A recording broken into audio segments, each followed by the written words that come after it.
सभी को जय मसीह, प्रेज द लॉर्ड। मैं आप सबका बता राजू सुवेदिया आप सबों के बीच में फिर से एक छोटा सा वीडियो लेकर आए हैं और हम सब आज सीखेंगे कि मसीह की देह में कौन कौन सी गलत शिक्षाएं चल रही हैं। तो सबसे पहले मैं बताना चाहूँगा, यदि अगर आप मेरे फेसबुक पेज MMB झारखंड पे से देख रहे हैं तो मैं आप सबका बहुत बहुत स्वागत करता हूँ, वेलकम करता हूँ। और नए हैं तो मेरे फेसबुक पेज को लाइक करें, फॉलो करें, साथ ही दूसरों तक शेयर करें। साथ ही अगर मेरे YouTube चैनल पे देख रहे हैं, अगर नए हैं उसमें सब्सक्राइब करिए, लाइक करिए और साथ ही दूसरों तक शेयर करिए। साथ ही मैं बताना चाहूँगा कि आज मसीह मंथन वर्ल्ड ग्रुप के प्लेटफॉर्म से आज सही शिक्षा, खरी शिक्षा को लेकर बहुत जोरों से काम हो रही है। बीते दिनों में ठीक बीते 19 तारीख को हमारे MMB झारखंड के प्लेटफॉर्म से इस रांची झारखंड में भी कॉन्फ्रेंस हुआ और बहुत ही अद्भुत तरीके से हमारे MMB डायरेक्टर एंड फाउंडर है जो पास्टर डैनियल सर है, वो हमारे रांची झारखंड में मुंबई से रांची वो भी बाय रोड आए और हम सब के बीच में बहुत सारी बातों को जो आज मसीह की देह में गलत शिक्षा चल रही है वो बातों को रखे और बहुत सारे लोग आए और मसीह में जो सही शिक्षा है उसको समझ पाए और इसका इम्पैक्ट बहुत ही जल्द और जबरदस्त पड़ने वाला है। सो आए हम लोग देर ना करते हुए हम लोग यहाँ से आगे बढ़ते हैं कि आज मसीह की देह में कौन कौन सी गलत शिक्षा चल रही है। तो क्या आप सब तैयार हैं? जी, अगर आप तैयार हैं तो हम यहाँ से आगे बढ़ते हैं। ओके, सो आप सबको इस वीडियोस में शुरू से आखिरी तक बने रहना होगा और एक एक बातों को समझना होगा ताकि आप धोखा ना खाओ, बल्कि आप मसीह की देह में एजुकेट हो और मजबूत हो। तो आइए हम लोग सबसे पहले शुरू करते हैं और बताने से पहले मैं बताना चाहूँगा कि आप सबों के बीच में मैं 10 पॉइंट को रखूंगा जो कि आज मसीह की देह में चल रहा है। बहुत सारे पॉइंट है लेकिन मेरे नज़र में अभी 10 पॉइंट बन रहा है, इसलिए मैं 10 पॉइंट को मैं रखूंगा। तो नंबर 1 है अन्य भाषा। हाँ, मसीह की देह में जबरदस्ती गलत शिक्षा थोपा जा रहा है, वो है अन्य भाषा। तो कौन सा अन्य भाषा? क्या अन्य भाषा है बाइबल में? ऑफकोर्स है बाइबल में। जो बाइबल का अन्य भाषा है, जो प्रेरितों का काम 2 अध्याय में जब उतरा था 120 के ऊपर, हाँ, वो अन्य भाषा को मैं मानता हूँ, पूरे मसीह मंथन के लोग मानते हैं और ये बिब्लिकल है। हाँ, लेकिन अगर मसीह के देह में जो बिब्लिकल नहीं है, जो बाइबल में नहीं है, वो अन्य भाषा को आज रबा सबा रिबी खबा को लेकर मान रहे हैं और गिरते हैं, लोटपोट होते हैं, हम उसको नहीं मानते हैं। मसीह मंथन वर्ल्ड के लोग नहीं मानते हैं और ये बिल्कुल गलत है। आपको इसको क्या करना होगा? समझना होगा। दूसरा नंबर पे है दशमांश। मेरे प्रियो, मैं आप सबको बताना चाहूंगा कि आज हम सब जितने अनजातीय हैं, आज हम उस यहूदीवाद के उस व्यवस्था में नहीं आते हैं। जी, आप सब बिल्कुल सही समझ रहे हैं। हाँ, आज हम सब उस व्यवस्था के दायरे में नहीं आते हैं जो यहूदियों के ऊपर दिया गया था, शास्त्रियों के ऊपर दिया गया था, उस इजराइलियों के ऊपर दिया गया था। आज हम सारे लोग उस पुरानी वाचा में नहीं आते हैं, बल्कि हम सब इस नई वाचा में आते हैं जो यीशु मसीह ने हम सबको दिया है। तो जी हाँ, ये दशमांश ये पुरानी वाचा का है, ये यहूदियों का है, ये इजराइलियों का है, हम सारे अनजातियों के लिए नहीं है। आप चाहे तो नया नियम में आप पढ़ सकते हैं, मत्ती से लेकर प्रकाशित वाक्य तक आपको दशमांश का जिक्र नहीं मिलेगा। हाँ, जिक्र है लेकिन उस दशमांश के कॉन्सेप्ट में जिक्र नहीं है। वो उदाहरण दिया गया है समझने के लिए जो यीशु मसीह कहा था। लेकिन दान है और मैं दान को मानता हूं और दान को मानने की वजह से मैं आप सबको बताना चाहूंगा, सारे विश्वासियों को, सारे पास्टर प्रचारक सेवकों को कि आप दशमांश में क्यों अटके हैं। आप दान में आए और 10 की जगह आप 20 दीजिए, 50 दीजिए, 100 दीजिए। फर्स्ट सेंचुरी की कलीसिया जितने भी यीशु मसीह के चेले थे, विश्वासी थे, उन सबों ने यही किया था। 10 पे अटके नहीं थे। क्यों नहीं अटके थे? क्योंकि वो लोग पुरानी व्यवस्था में नहीं आते थे। वो लोग नई व्यवस्था में थे और नए तरीके से काम कर रहे थे, और उन लोगों ने परमेश्वर के राज्य को बढ़ाने के लिए, यीशु मसीह के कार्य को पूरा करने के लिए क्या किया? उन लोगों ने घर द्वार, अपनी जमीन जायदाद तक बेचकर पूरा का पूरा हिस्सा दे रहे थे। आप हन्निया सफीरा का चैप्टर पढ़ लीजिएगा, आपको वहां समझ में आएगा कि लोग कैसे देते थे। तो आज मैं बताना चाहूंगा कि आज पुरानी व्यवस्था में जो दशमांश है, आप उसमें क्यों अटके हैं। अगर आप पुरानी नियम की व्यवस्था को मान रहे हैं और उस दशमांश को अगर घुसा रहे हैं, जबरदस्ती थोप रहे हैं, तो जितने भी थोप रहे हैं, मैं उन सबको कहना चाहूंगा, तो फिर आप क्यों खतना क्यों नहीं करवाते हो? आपको खतना भी करना चाहिए।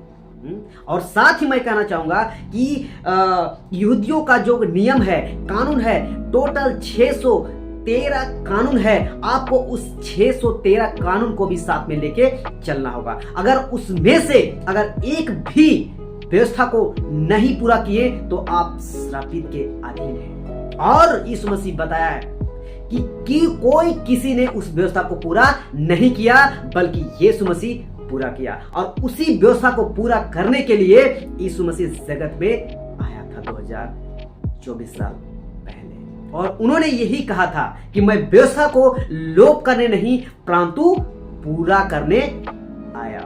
तो समझिए दशमांश, तो दशमांश हम सब अन्य जातियों के ऊपर नहीं है।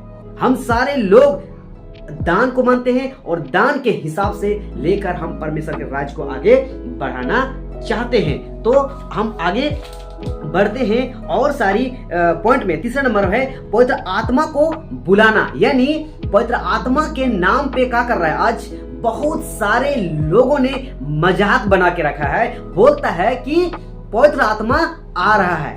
मैं बताना चाहूंगा, आपके कहने से, मेरे कहने से पवित्र आत्मा नहीं उतरता है।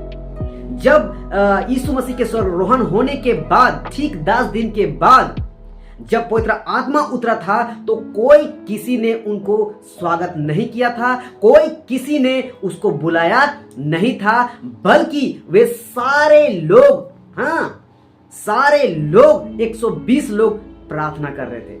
और उसी वक्त, उसी घड़ी पवित्र आत्मा खुद अपनी मर्जी से उस जगह पे उस लोगों के ऊपर आई और पवित्र आत्मा अपना कार्य किया। आप पवित्र आत्मा को मजाक नहीं बना सकते हैं। पवित्र आत्मा वो अपनी जगह पे खुद एक परमेश्वर है, और वही पवित्र आत्मा ने यीशु मसीह को जिलाया था। तो आप पवित्र आत्मा को कबूतर सोच के आप मजाक नहीं बना सकते हैं, पवित्र आत्मा को स्वागत नहीं कर सकते। जिस दिन आप विश्वास करते हैं और जिस दिन अंगीकार करते हैं, उसी दिन आपका उद्धार भी हो जाता है और पवित्र आत्मा भी मिल जाता है। तो मेरे प्रियो, आप हर संडे, हर मीटिंग में, हर कन्वेंशन में पवित्र आत्मा को स्वागत नहीं कर सकते हैं, पवित्र आत्मा को नहीं बुला सकते। और जितने भी पास्टर, प्रचारक, सेवक, रेवरेंड, बिशप, अपोस्तल है, उन लोग अगर ऐसा हरकत करते हैं, वो बिब्लिकल नहीं है। ये झूठी शिक्षा है, ये गलत शिक्षा है, और यही गलत शिक्षा मसीह की देह में जबरदस्ती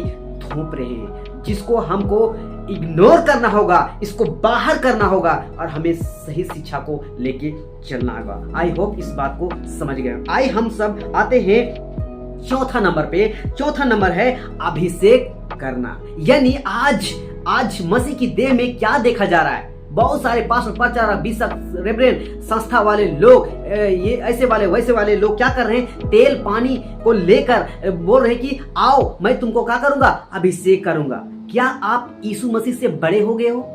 नया नियम में कहां पे आपको मिलता है कि आपका अभिषेक नहीं हुआ है, मैं अभिषेक करूंगा? कहां? कौन चेरब किया? नहीं किया मेरे प्रियो। हम सबका अभिषेक एक ही बार हो जाता है, और परमेश्वर हम सबको अभिषेक करता है। यीशु मसीह हम सबको अभिषेक करता है। तेल और पानी का सहारा लेने की जरूरत नहीं है। आज तेल और पानी एक बिजनेस बन गया है। आज ऐसे ऐसे संस्था वाले लोग, ऐसे ऐसे पास्टर, प्रचारक, सेवक लोग आज तेल को बोतल में बेच रहे हैं, पानी को बोतल में बेच रहे हैं और पैसा कमा रहे हैं। ये बिल्कुल गलत है। इसको हम सबको, आप सबको समझना होगा। जो मसीह की देह में गलत शिक्षा थोपी जा रही है, और मसीह की देह को टोटल आज खराब करके रखा है। इस टोटल खराब किए हुए मसीह देह को हम सबको, आप सबको, विश्वासियों को मिलकर हमें सामना करना होगा और गलत शिक्षा को भगाना होगा। आइए हम लोग आगे बढ़ते हैं। 5वां नंबर है पवित्र आत्मा के नाम पर नीचे गिराना।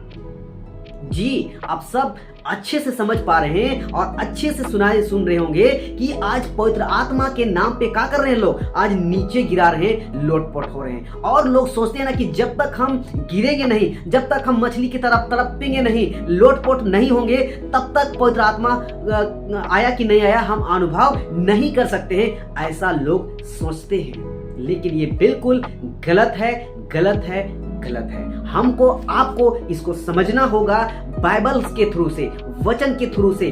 कहाँ यीशु मसीह ने कहा किया, उनके चेलों लोगों ने कहा किया कि पवित्र आत्मा के नाम पर ये लोगों को नीचे गिराया जा रहा था, लोटपोट किया जा रहा था?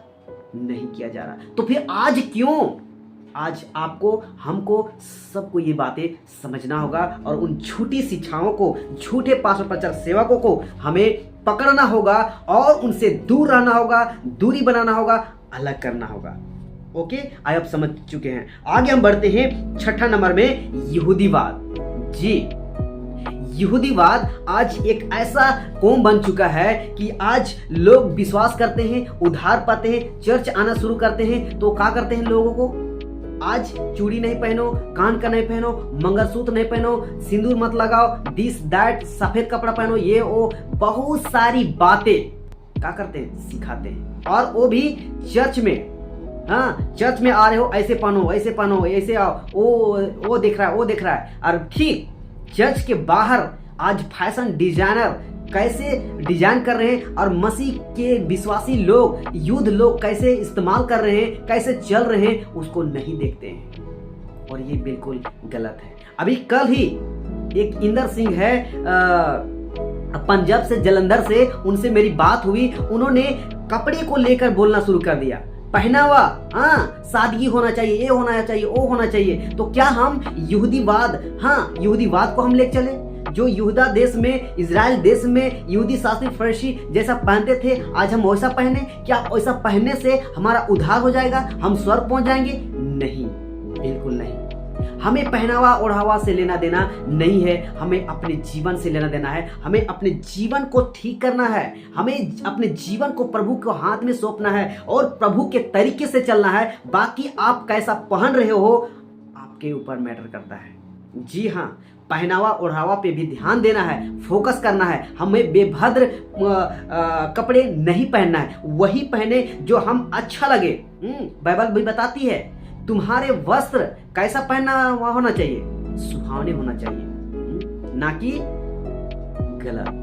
जी, तो हमें यहूदीवाद को नहीं, परंतु यीशु मसीह के नियम को, यीशु मसीह जो आज्ञा दिया है, जैसा चलने बोला है, जैसा स्वभाव रखने बोला है, जैसा आचरण रखने बोला है, उस पे हमें फोकस करना है। हमें पहनावा ओढ़ा पे फोकस नहीं करना है। लंबे बाल है, लंबे दाढ़ी है, या फिर क्या है नहीं है, ब्लैक कपड़ा, लाल कपड़ा, कोई भी कपड़ा पहने, आप उस पे नहीं जाइए, बल्कि अपने स्वाभाविक जीवन पे जाइए, आप अपने दैनिक जीवन पे जाइए, या आपका जीवन प्रभु के नजर में सही है या नहीं है। आई होप इसको समझ गए होंगे। अब आगे आते हैं 7वां नंबर पे, चंगाई के नाम पर पैसे मांगना। हाँ, ठीक सुने आप। आज बहुत सारे ऐसे प्रचारक हैं जो क्यूआर कोड लेके, फोन पे, गूगल पे, हाँ, पेटीएम लेके नंबर, अकाउंट नंबर बांटते चलते जाते हैं और बोलते हैं कि मेरा ये मिनिस्ट्री है, वो है, दिस दैट करके क्या कर रहे हैं, पैसा इकट्ठा कर रहे हैं।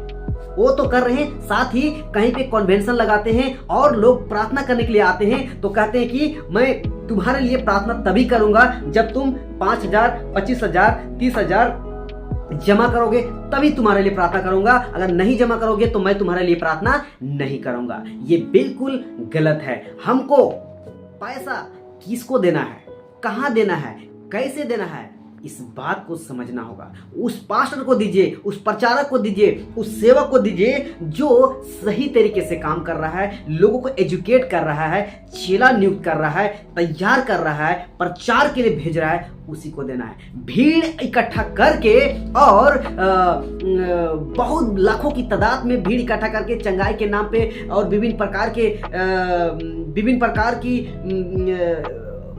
प्रकार की चीजों को करते हुए और भीड़ इकट्ठा करके चंगाई की ओर ध्यान खींच के अपनी आकर्षित करके और खुद को ऊंचा करना सिखाते हैं, उससे सावधान रहना है। तो मैंने क्या कहा कि चंगाई के नाम पर पैसे मांगना, तो चंगाई के नाम पर जहां भी पैसा मांगा जाता है बिल्कुल वहां से सावधान रहना है, अलग रहना है और उससे दूर रहना है। जी हाँ, आगे बढ़ते हैं। 8वां नंबर में चिन्ह चमत्कार की ओर ध्यान खींचना। आज बहुत सारे पास्टर प्रचारक सेवक क्या करते हैं, आज चंगाई को दिखाकर लोगों को आकर्षित करना चाहते हैं और लोगों को पास बुलाना चाहते हैं। मेरे प्रियो, यीशु मसीह ने ऐसा नहीं किया था कि चंगाई दे रहे हैं तुम मेरे पीछे आओ, बिल्कुल नहीं।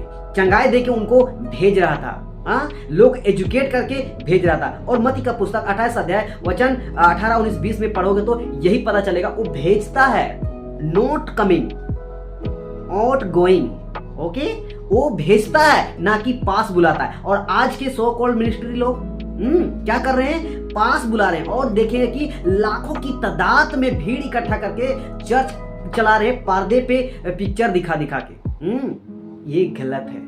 हमें बहुत बड़ी भीड़ इकट्ठा करने की आवश्यकता नहीं है। आप 10, 20, 50, 100 का झुंड इकट्ठा करिए, और अधिक होता है, और अलग अलग करिए। आप एक ही जगह इकट्ठा करके क्या कर रहे हो? क्या साबित करना चाह रहे हो कि परमेश्वर सब ज्यादा काम कर रहे हो? गलत है। आप एजुकेट नहीं कर रहे हो, चेला नहीं बना रहे हो, लोगों को सुसमाचार के लिए नहीं भेज रहे हो, सही तरीके से प्रचार करना सिखा नहीं रहे हो, क्या आप गलत हो? एग्जैक्टली आप क्या हो? गलत हो। आइए हम लोग आगे बढ़ते हैं।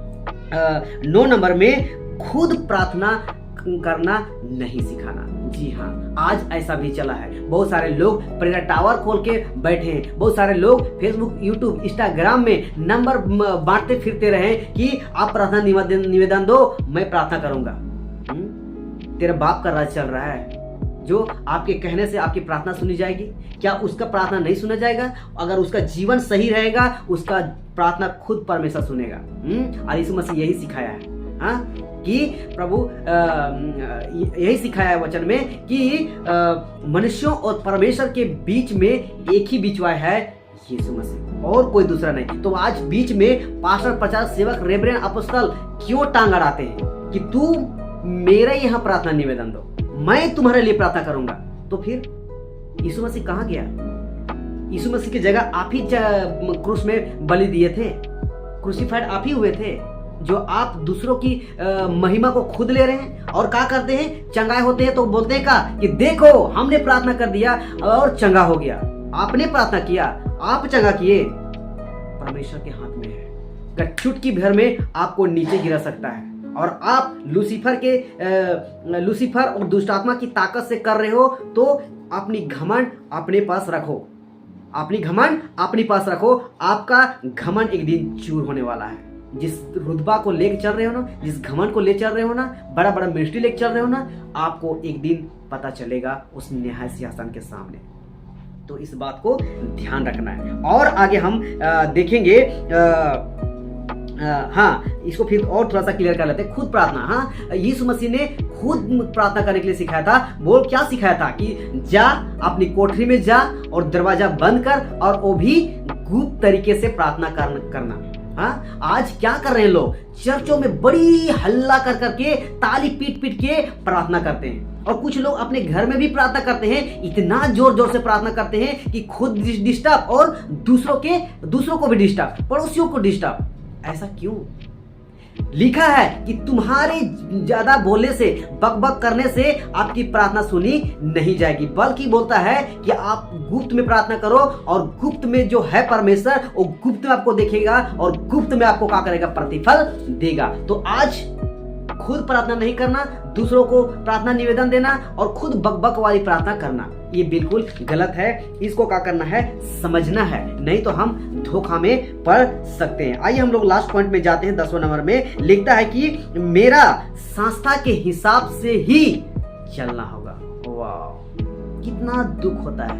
आज इतने सारे संस्थाएं खुल चुकी है आज देश में, विदेश में, हाँ, कि क्या सिखाते हैं कि आपको अगर मेरे साथ काम करना है, मेरे साथ चलना है, तो मेरा संस्था के हिसाब से ही चलना होगा। मैं मानता हूं आपके संस्था के हिसाब से भी, आपके संस्था के हिसाब से ही चलूंगा, लेकिन अगर बाइबल के हिसाब से है तो, अगर बाइबल के हिसाब से नहीं है तो मैं नहीं चलूंगा।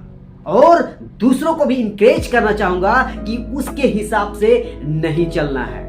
आज संस्था के हिसाब से क्या सिखाते हैं, किस हिसाब से चलना चाहते हैं, बोलेंगे कि मेरे साथ चलना है, मेरे चर्च में आना है तो आपको दशमांश अन्य भाषा बोलना होगा, दशमांश देना होगा, पवित्र आत्मा को बुलाना होगा, हाँ, अभिषेक करना होगा, पवित्र आत्मा के नाम पे नीचे गिरना होगा, हाँ, और फिर क्या लिखता है, यहूदीवाद, हाँ, ऐसे पहनना होगा, वैसे पहनना होगा, अगर ऐसा नहीं पहनते हो तो नहीं आ सकते हो, हाँ, चंगाई के नाम पर पैसा मांगना, आपको आपके लिए यहाँ पर प्रार्थना किया जाएगा, आपको दान डालना होगा, दशमांश डालना होगा, और फिर चीन चमत्कार के नाम पे अपनी ओर आकर्षित करना, और ऐसा होता है तो आपके इसके खिलाफ में नहीं बोलना होगा, नहीं तो आपको निकाल देंगे, हाँ, और फिर बोलेंगे कि आप हर संडे मेरे चर्च में पुलपिट में काकरो प्रार्थना निवेदन लिख के दो, हम यहाँ से प्रार्थना करेंगे। वाह, क्या लॉजिक लगा के रखा है, क्या लॉजिक लगा के आज चल रहा है। 10वां है कि मेरा संस्था के हिसाब से ही चलना होगा। वाह, कितना दुख है, कितना शर्म है उन पास्टर, प्रचारक, सेवक, बिशप, रेवरेंड, अपोस्तल के ऊपर जो आज ऐसी शिक्षा देती है। आज इन सारी 10 पॉइंट मसीह की देह में थोपी नहीं जानी चाहिए, लेकिन आज लोग थोप रहे हैं।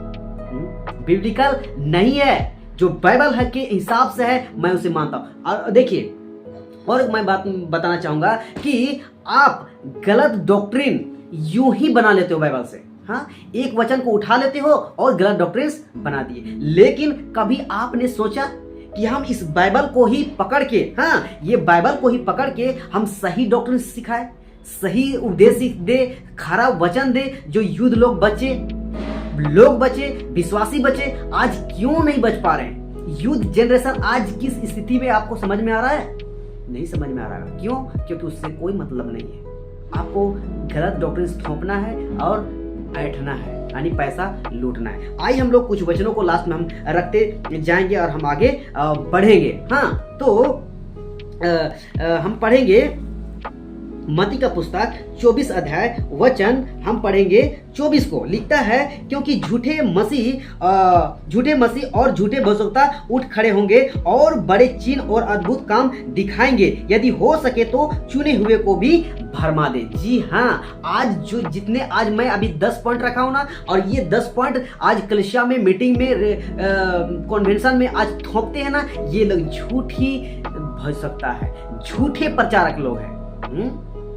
तो इन सब से कारण है सावधान रहना है, क्योंकि झूठे भविष्यवक्ता उठ खड़े होंगे, क्योंकि झूठे मसीह और झूठे भविष्यवक्ता उठ खड़ेंगे और बड़े चिन्ह और अद्भुत काम दिखाएंगे, हो सके तो चुने हुए को भी भरमा दे। आज बड़े बड़े चिन्ह चमत्कार दिखा रहे हैं, तो उन सब को कैसे पहचानना है, इस बात को क्या करना है, समझना होगा। अगर चेला तैयार नहीं कर रहा है वो झूठा है, सही डॉक्ट्रिन्स नहीं बता रहा है वो झूठा है, लोग एजुकेट मजबूत नहीं कर रहा है, पाप से अलग नहीं कर रहा है, वो क्या है, झूठा है। और एक वचन को मैं रखूंगा, इसको है ना, इसी का मत्ती का पुस्तक की 24 अध्याय वचन 11 कहता है कि बहुत से झूठे भविष्यवक्ता उठ खड़े होंगे और बहुतों को क्या करेंगे, भरमाएंगे। आज बहुत सारे डिनोमिनेशन, बहुत सारी संस्थाएं उठ चुकी है, खुल चुकी है, और झूठे भविष्यवक्ता भी उठ खड़े हुए हैं और क्या कर रहे हैं, आज भरमा रहे हैं। और तो और क्या करते हैं, कहावत है, उल्टा चोर कोतवाल को डांटे। जो सही शिक्षा, खरी शिक्षा को बता रहे हैं ना, आज मैं इस बात को बात करूंगा ना, आज बहुत सौ लोगों को क्या करेगा, मिर्ची लगेगा और बोलेगा कि ये ही झूठा है। हाँ, खुद मुझे बोलेगा, सही शिक्षा को बता रहे हैं तो बोलेगा ये झूठा है और खुद झूठा है ये। तो इसी को बोलते हैं उल्टा चोर कोतवाल को डांटे। आइए और एक वचन को पढ़ते हैं कि आज ऐसी मसीह की देह में ऐसी गलत शिक्षा को क्या कर रहे हैं, थोप रहे हैं। तो इन लोग क्या कर रहे हैं, लिखता है मत्ती का पुस्तक 23 अध्याय वचन 13 में हम लोग पढ़ेंगे। लिखता है यहाँ, हे कपटी शास्त्रियों और फरीसियों, तुम पर है, तुम मनुष्यों के लिए स्वर्ग के राज्य का द्वार बंद करते हो, ना तो स्वयं ही उसमें प्रवेश करते हो और ना उसमें प्रवेश करने वालों को प्रवेश करने देते हो। हाँ, ये यीशु मसीह का स्टेटमेंट है। हाँ, यीशु मसीह जब इस जगत में था तो यहूदी शास्त्रियों को क्या कर रहा था? ये लोग नियम कानून के हिसाब से नहीं चल रहा था। हाँ, और इसीलिए बोलता है कि तुम लोग क्या कर रहे हो कि तुम पर है। क्यों है? क्योंकि तुम खुद नहीं प्रवेश करना चाहते हो स्वर्ग राज्य में, और ना जो दूसरे लोग करना चाहते हैं उन लोगों को भी करने से रोकते हो। आज ऐसी हालत है मसीह की देह में भी। आज बहुत सारे पास्टर, प्रचारक, सेवक, रेवरेंड, अपोस्तल हैं जो आज ऐसी स्थिति में है कि खुद प्रवेश नहीं करने पाएंगे और साथ ही दूसरों को भी प्रवेश करने नहीं देंगे। और इसके पीछे किसका रणनीति है? लूसीफर का। लूसीफर ही है जो आज के पास्टर, प्रचारक, सेवक, रेवरेंड, अपोस्तल को क्या कर रही है? गलत शिक्षा में ढकेल दिए हैं, गलत शिक्षा थोप दिए हैं, जिससे आज लूसीफर कामयाब हो गया है कि शिक्षक लोग, सेवक लोग गलत शिक्षा में फंस गए हैं। और जब फंस गए हैं तो ये लोग स्वर्ग में नहीं जा सकते और बाकी लाखों की तादाद में उसके पीछे भीड़ है, उन लोगों को भी जाने नहीं देंगे, प्रवेश करने नहीं देंगे। कितना दुख की बात है कि आज इन लोगों को पर तरस आती है। ये लोग इस छोटी सी बात को, और ये बहुत बड़े बड़े डिग्री लिए हुए व्यक्ति आज इस बात को समझ नहीं पा रहे, और वो भी अपने पेट के लिए। हाँ, पेट के चलते ये लोग सुधरना नहीं चाहते कुछ लोग। हाँ, और एक वचन को हम लोग पढ़ेंगे, मत्ती का पुस्तक 7वां अध्याय वचन 15 को। हाँ, लिखता है कि झूठे भविष्यवक्ताओं से सावधान रहो, जो भेड़ों के भेष में आते हैं परंतु अंत में फरने वाले भेड़िए हैं। हाँ, आज ऐसे झूठे भविष्यवक्ताएं जो खड़े हुए हैं और क्या कर रहे हैं? आज विश्वासों को तितर बितर फाड़ के रख दिए। आज विश्वासी सुधरने का नाम क्यों नहीं ले रहा है? सोचिए, चर्च जाते हैं और पिक्चर देखते हैं, फिल्मी गीत सुनते हैं, बहुत सारे सांसारिक त्योहारों में शामिल होते हैं। बहुत ऐसे लोग हैं जो खुद शामिल होते हैं। बताइए कितनी शर्म की बात है, जबकि वचन बोलती है तुम संसार के सादृश्य मत बनो, लेकिन ये खुद शामिल होते हैं। जब खुद शामिल होते हैं तो फिर विश्वासी लोग कहाँ जाएंगे? क्या सीखेंगे? युद्ध क्या सीखेंगे? आज व्यभिचार, हाँ, गर्लफ्रेंड बॉयफ्रेंड कितने हद तक बढ़ गया है, और ये लोग जरा सा भी सोचते नहीं है। ये लोगों को कौन सुधारेगा, कौन संभालेगा? आप अगुवा हैं, आप पास्टर, प्रचारक हैं, आप एक चर्च को संचालन कर रहे हैं, तो आपकी जिम्मेदारी है कि आप खुद सुधर के चलो और दूसरों को भी सुधार के चलो। तो इन सब को क्या करना होगा?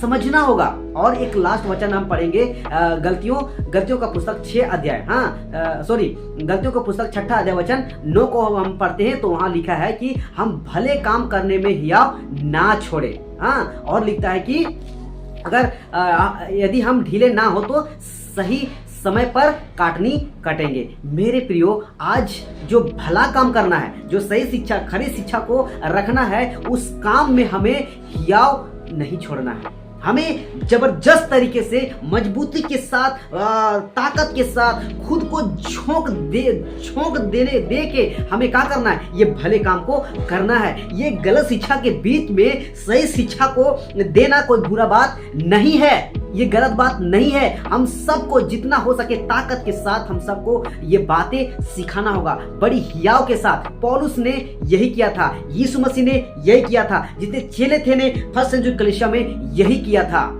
पौलुस 15 बुक्स को लिखे, 15 लेटर्स को लिखे, समथिंग लिखे। क्यों लिखे? ताकि विश्वासी फर्स्ट सेंचुरी कलीसिया मजबूत हो सके, सावधान हो सके, सतर्क हो सके। क्यों आज इस बात को, क्यों आज आपको, हमको, बड़े बड़े पास्टर, सेवक को समझ में नहीं आती है? इस बात को क्या करना होगा?